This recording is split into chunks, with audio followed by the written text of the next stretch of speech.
Pablo Honey is often regarded as one of the most disliked albums by Radiohead, but does it truly deserve all the negativity it receives? Hello everybody and welcome to a brand new series where I analyse each Radiohead album in detail. Instead of reviewing them week after week, I plan to space them out over the course of the year. Today, we will be exploring Radiohead's debut album, which many consider to be their least impressive work. My aim is to investigate this claim and determine whether it is indeed as poor as people say. I will examine each track to see how they contribute to the overall album, and by the end of the video, I will share my personal conclusion regarding my feelings about the album.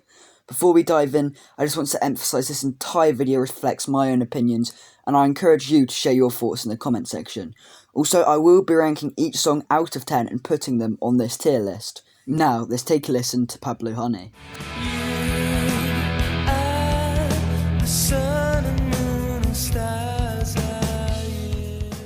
So, you're telling me we start off one of the worst Radiohead albums with one of the best songs by them? As soon as you press that play button, you hear that beautiful melodic riff, which gets me very excited for the song. All the guitar work in this is really magnificent and structures the song perfectly, and that scream Thom Yorke does is just something else.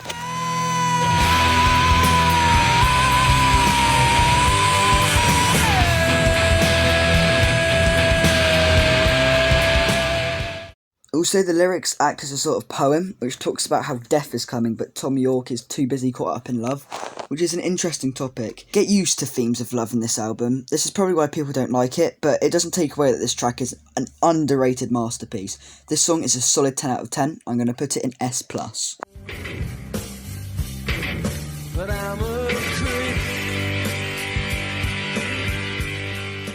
Can we stop pretending Creep is a bad song? It is their most popular song for a reason. While it definitely isn't their best piece of art, it's still a good song. The simple drum beat and the repetitive guitar chords and riffs make the song an easy listen for people getting into Radiohead. There are definitely better songs that Radiohead has made, but it doesn't make this song bad. The lead guitar parts that Johnny Greenwood added in the chorus that was there to make the song worse did the exact opposite. In fact, I couldn't imagine the song without it. Tom's vocals are extraordinary during the bridge, and what I love about it is the fact Tom stays on the same note, while the band are changing notes to let the rest of the members shine.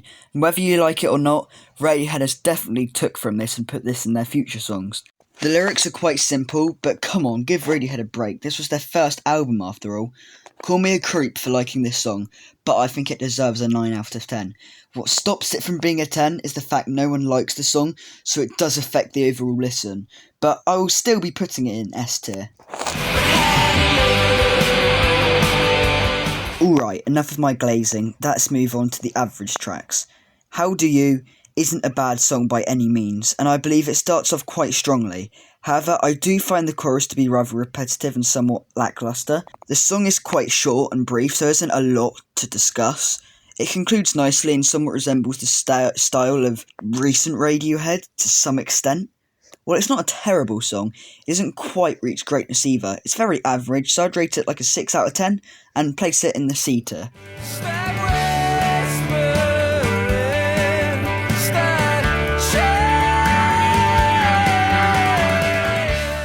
According to Wikipedia, this song revolves around the theme of not seeking out someone else's words to express your own feelings. And this kind of resonates with my approach when I write scripts for my videos, even though I just referred to Wikipedia to help, so perhaps I should just shut up. Similar to the previous track, Stop Whispering doesn't contribute significantly to the album, although the chorus is quite enjoyable. The song has a really soft and quiet sound, which seems really ironic, given that the title is literally called Stop Whispering. I don't really have much more to add, but I would rate it a decent 7 out of 10 as it stands out as one of the stronger tracks in the middle of the range area. And I'd categorise it in B tier.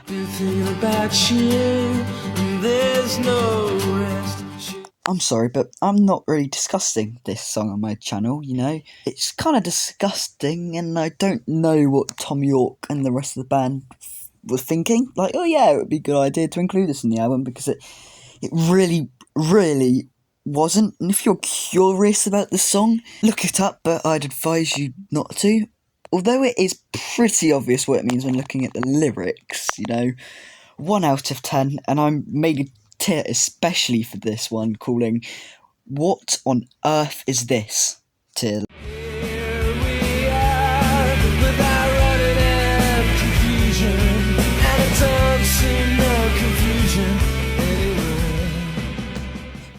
Finally, we have returned to a great song.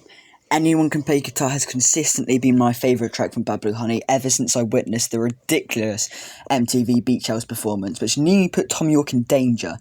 I might eventually create a video titled How MTV Almost Killed Radiohead, because that would be certainly an intriguing topic. You know what? If I get 20 likes, I will definitely make that happen.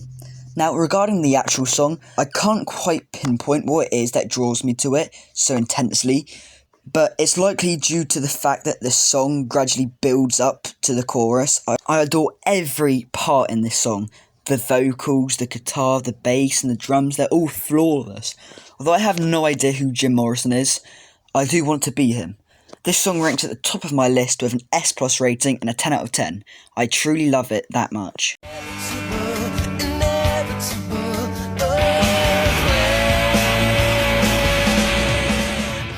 Right from the start, it is clear that there was a strong desire to refine the instrumentation in this track.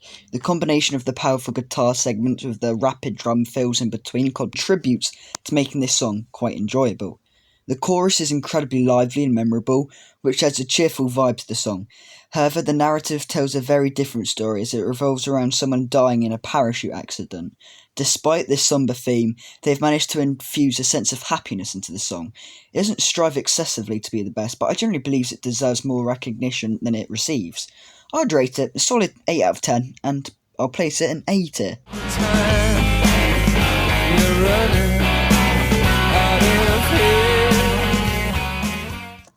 I have mixed feelings about this song. Personally, I find it quite easy to skip, but I absolutely love the pre-chorus section.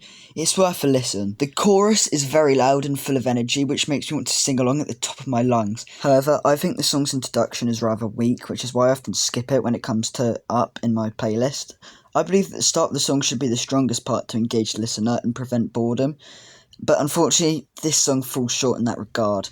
Overall, I'd rate it a 6.5 and place it at the top of C tier, which may be a bit harsh, but like I said, the start of the song is really important.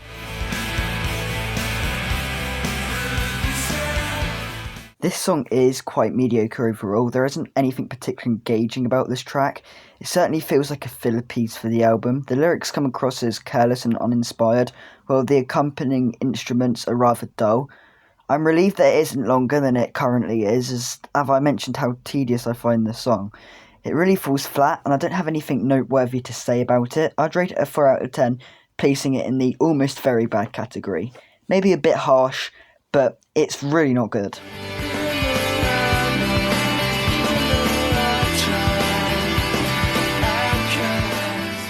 I believe this song is very impressive, but it does require several listens to fully appreciate its depth, just like many other Radiohead songs, but hey, that wouldn't be Radiohead without that feature. It's one of those tracks that rewards repeated listening, improving with each play, similarly to any other Radiohead song. My only criticism is that the song kind of drags out near the end, but it features a nice little instrumentation section, so there isn't much to complain about overall. I'd rate it a solid 7.5 out of 10 and consider it to be at the top of B tier. I'm going to come clean here and be completely honest.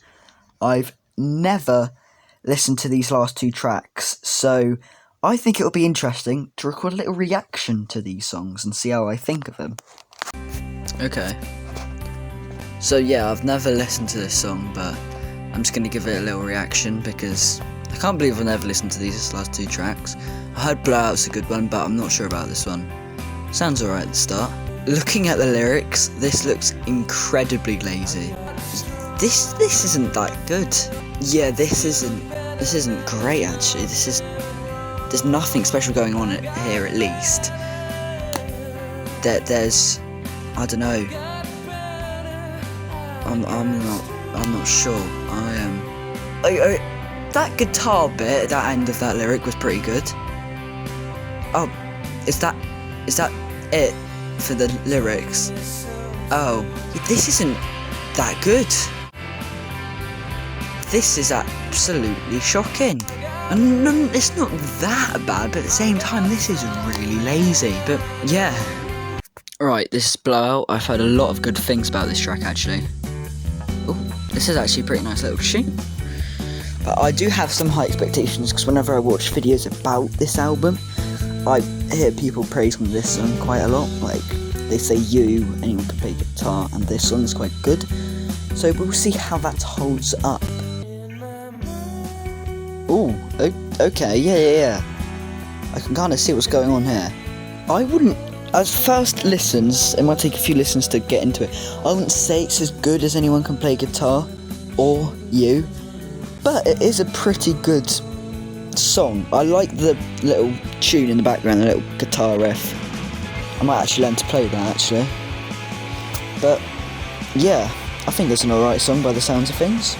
So, is Pablo Honey considered to be a bad album in my views? Before I provide an answer to that, here's the finished tier list with the 2 other previous songs. I can't believe I've never listened to them. But I'm going to calculate the average rating for all the songs I put on a scale of 1 to 10. Based on my ratings for each track, the overall score for the album comes to a 6.75 out of 10. But I will be nice and round up to 7 out of 10. Although, on a Radiohead terms of things, I'll never come back to this album. I go back to, 3 or 4 songs in this album, because I do like them. But it's just not a strong Radiohead album, in my opinion. I have 2 point of views on this matter. First, it can be seen as a very bad Radiohead album, because, whenever I feel like listening to Radiohead, I will never choose this album, which is why I haven't listened to it in its entirety before. But on the other hand, I would argue that it's not a bad album overall. While it may not excel, it doesn't fall into the category of being bad. Rather, it just falls into the area of just not cared about, really. It's not good, but it's not bad. It's just an alright album. There are certainly some excellent tracks on this album, but there are also some quite disappointing ones, which ultimately detracts my overall impression of it. So yes, that's the end of the video, and if you've made it this far, firstly, I want to say thank you. Secondly, I want to say I am so sorry because this video was so bad, kind of intended because I wasn't passionate about Pablo Honey, but the rest of the Radiohead videos will be a lot better. Also, the audio is really weird in this video for some reason, but it was too late because the deadline is it's coming out tomorrow as I'm recording this, because I upload every Wednesday, but I'm yapping right now. But yeah, it was very, very lazy and not too detailed, and so I just kind of put a lazy reaction at the end of it. I'm not proud of this video, really. Just like Radiohead aren't proud of Pablo Honey, so it's quite ironic. But overall, it was an alright video, I suppose.